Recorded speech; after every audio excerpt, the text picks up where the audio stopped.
I'm here with Sasson, winemaker of Mony and Veer Winery. And when I tasted Veer the first time was a couple of years ago, and I was surprised. It was on my to-do list to have dinner with you. And finally we got to sit together, and I think you wanted to sit with me as well, or you faked it, and you're doing a pretty good job. I really want it.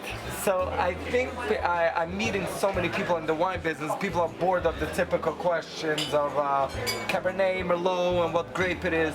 I think we should get a little more detailed in like the conflicts of winemakers that they have between them, aging process, if you need oak, if you don't need oak, if the earth matters or it doesn't. Because I would like to hear your input on that. And how can four amazing winemakers disagree with each other and they all make amazing wines? Well, I can tell you that from my point of view, I'm speaking always about balance. Balance between my thinking about producing wine as a winemaker, and the balance between this position to what the market is looking for. Because we have to speak about those 2 points to get the result at the end.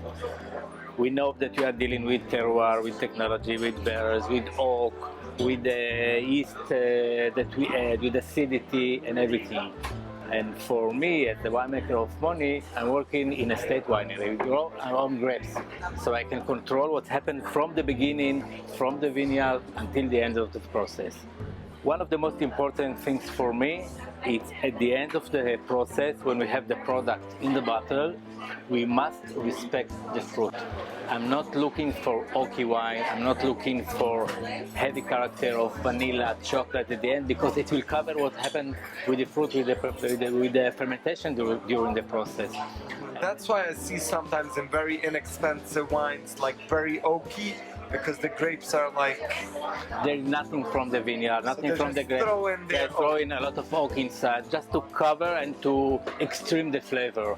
And people are not used to... This is very important, that people should know. Don't get excited when you taste a $10 wine that's over oak. Wow, this is a wine. Sometimes these clean stainless steel wines are actually way better winemakers than the ones throwing in their wood. It's like ketchup on the steak. Remember, good steak also doesn't need any addition to cover it. And you know that sometimes also in the kitchen we have something with flavor, it's not so good. You can add a little bit sugar inside in the kitchen to cover the dust flavor inside. So you call the oak sugar? Maybe I call the oak as a potential to cover flavor that are not so good. You know, in your ketchup, if you will check it in the lab, you have a lot of sugar inside. There you go. Let's check your wine in the lab. So Veer, tell me about it.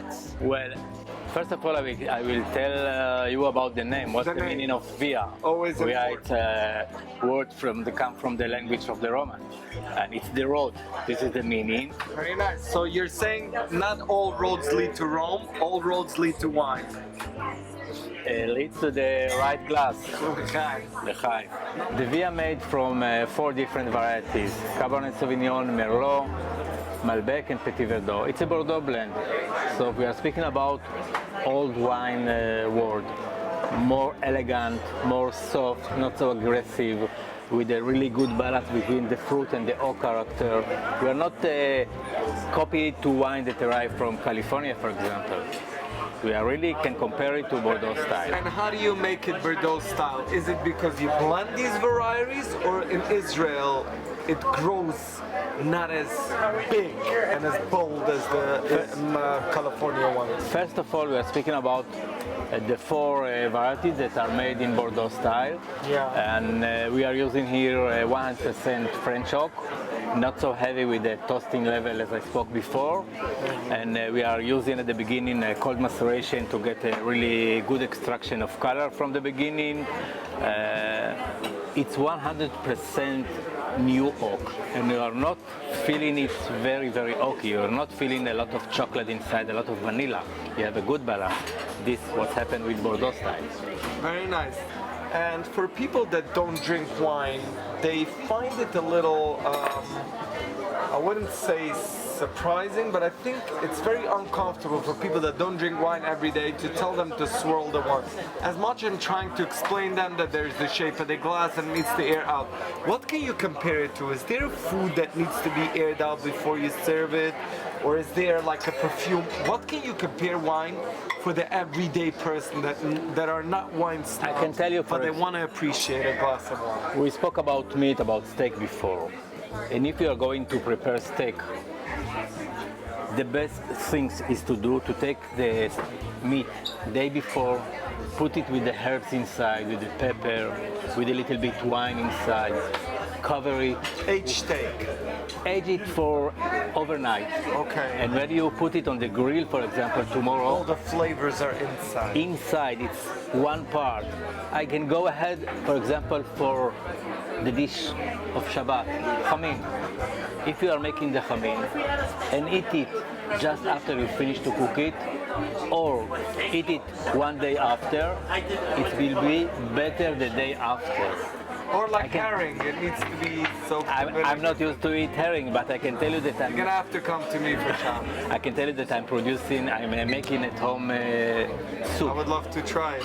Soup. I'm making soup. Yeah, soup always tastes better when you cook it, you put it in the fridge and you rewarm it. Always when I'm making soup today, it's for tomorrow, yeah. not for today. I love it that way. I Let don't know everything why. to mix inside.